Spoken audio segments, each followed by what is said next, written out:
Hey, this is Derek. So in this video, we're going to be taking an in-depth look at all the enemies of Devil May Cry 5 and the various enemy weight classes. Now, weight classes are a very common mechanic found in fighting games, and it's really helpful to understand because an enemy's weight class can directly affect how it will respond to certain moves and attacks. And just like fighting games, it's super important in this game too, and hack and slash games in general. By the way, I want to point out that the Void is currently set to Dante Must Die mode, so keep that in mind as I walk through the various examples throughout the rest of the video. So first, we're going to take a bit of a deeper dive at what weight classes are, why they're important, my take on what the weight classes are in this game because it's not really spelled out anywhere, and finally, we'll look at each weight class individually to understand their nuances and how they differ from one another.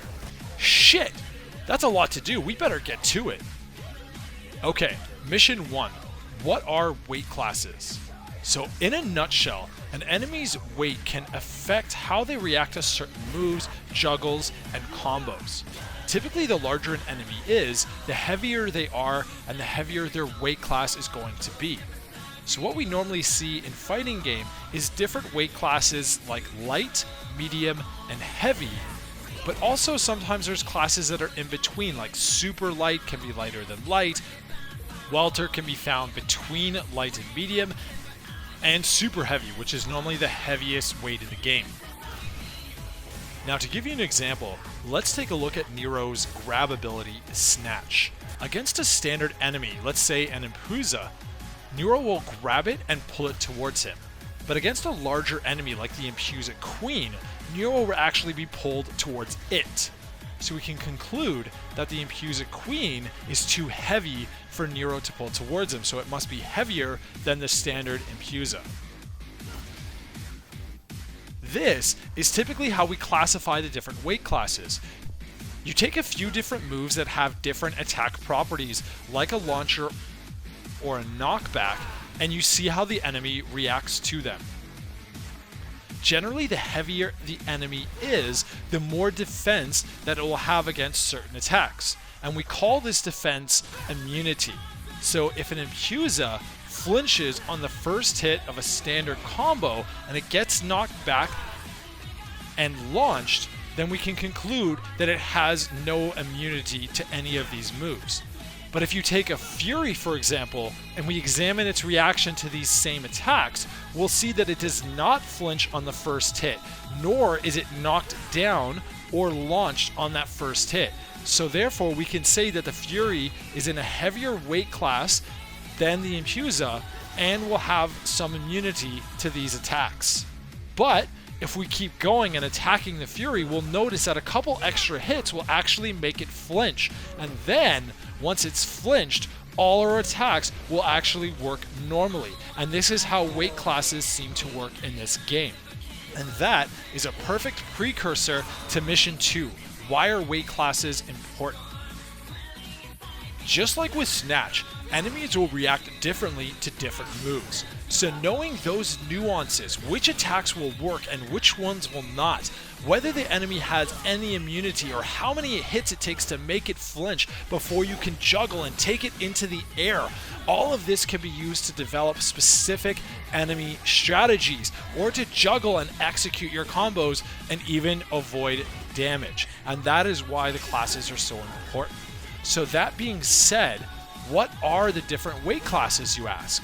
Well, let's take a look at Mission 3, my take on Devil May Cry 5's weight classes. So now that I've shown you how to look at the various enemies and how they react to different attacks, the next step is to compile all that information together, look for similar patterns, and ultimately determine what the weight classes are. From my analysis, I looked at 7 different types of attacks. A basic sword slash, a knockback, a launch, a ground bounce, an air knockback, Nero's Snatch ability, and finally Nero's Buster. And I put the results into a spreadsheet. Yes, I made a spreadsheet. And based on that, I organized the enemies into 5 different groups. light, medium, heavy, super heavy, and unique.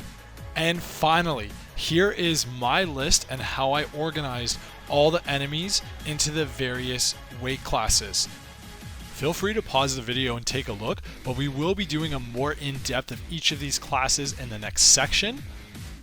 While we are here though, I do want to point out that some of the enemies are highlighted in yellow, and this is because they possess slightly different properties from the rest of the enemies within their respective weight class. For the purposes of this video, I'll be referring to those enemies highlighted in yellow as special types. For example, a light special or a medium special, and I'm going to be talking about them in more detail in the next section.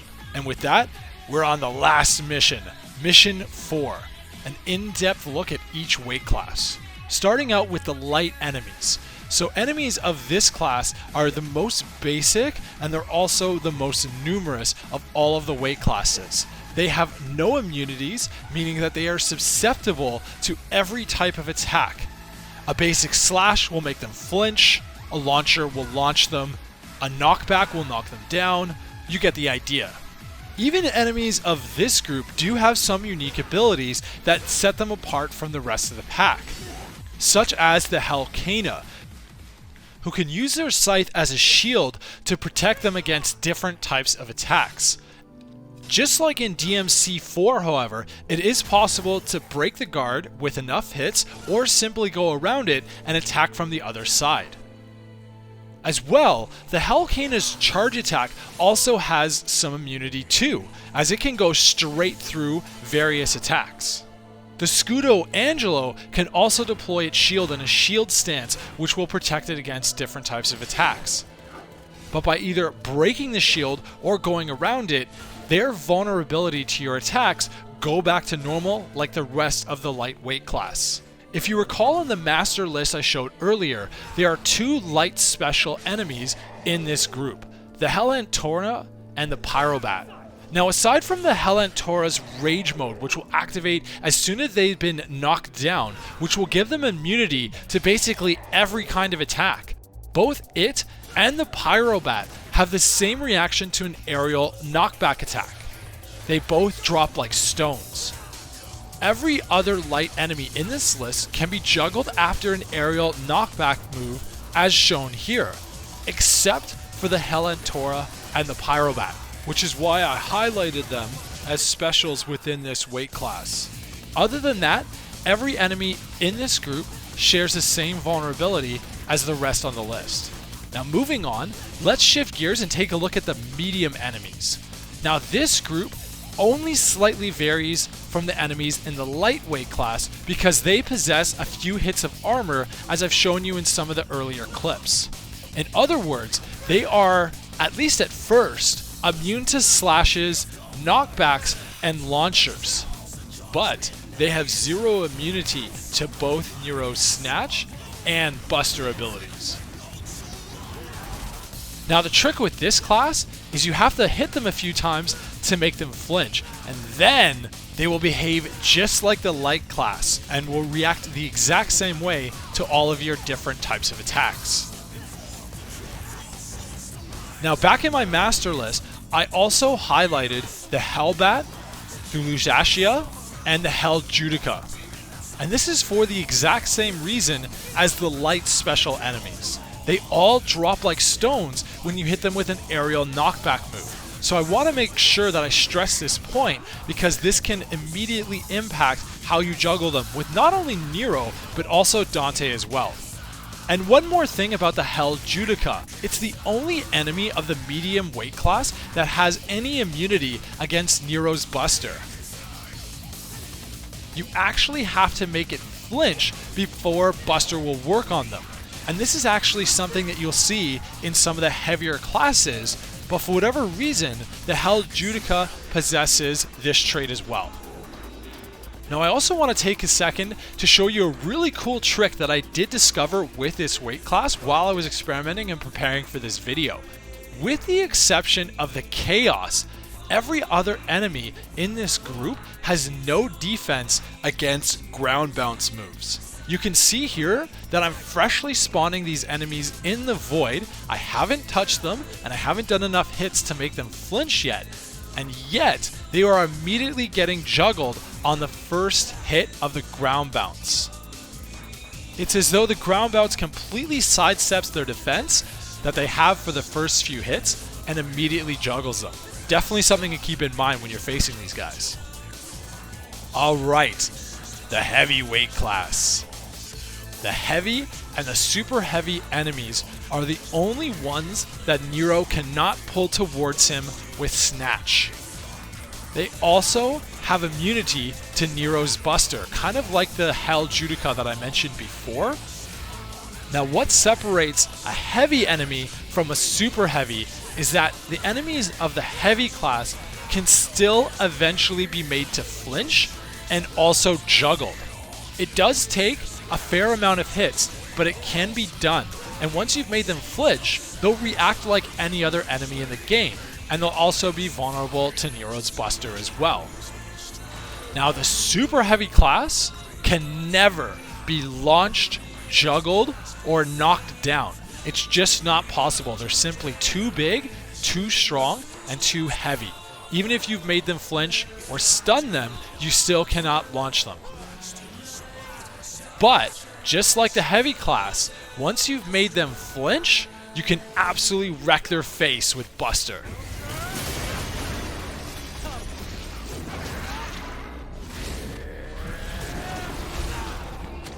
And finally, last but not least, the unique enemies, the Fury and the Death Scissors. Now for all intents and purposes, the Fury acts basically like a light enemy. He has the same vulnerabilities to slashes, launches, and knockbacks, just like enemies of the light class. But his behavior, attacks, his immunity to snatch from afar, and his ability to teleport out of combos made it really hard for me to justify labeling him next to such simple enemies that are part of the light class. But that's just my opinion. Feel free to disagree with me. And finally, we have the Death Scissors. Oh, the Death Scissors. It's pretty self-explanatory why these guys are so unique, as they operate so differently from the rest of the enemies in the game. They basically block everything until you break their weapons, and once the scissors are broken, you basically one-shot them and they're dead. Now you can get a few hits in once you've broken the first blade away, but they're still not going to be susceptible to launches and you can't knock them down. One final note before we wrap up.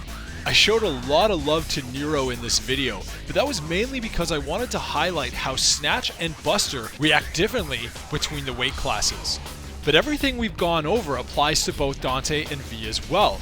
They'll also need to get in and make enemies flinch before they can juggle and take them into the air. I'm also going to be expanding on this video with enemy specific guides, which will cover more in-depth strategies and other tips and tricks, and those will be coming in the near future, so keep your eyes out for that. Okay squad, we had a lot to do, but we made it. I hope you enjoyed the video and learned something new. What do you think of my list? Would you organize the enemies differently? Do you think the enemy placements make sense? All of this is my opinion, so whether you agree or disagree, let me know in the comments. I'd love to hear from you. And make sure to subscribe because there is more DMC5 content in the works and I'd hate for you to miss it. As always, thank you for watching. My name is Derek and I'll see you in the next video. Cheers.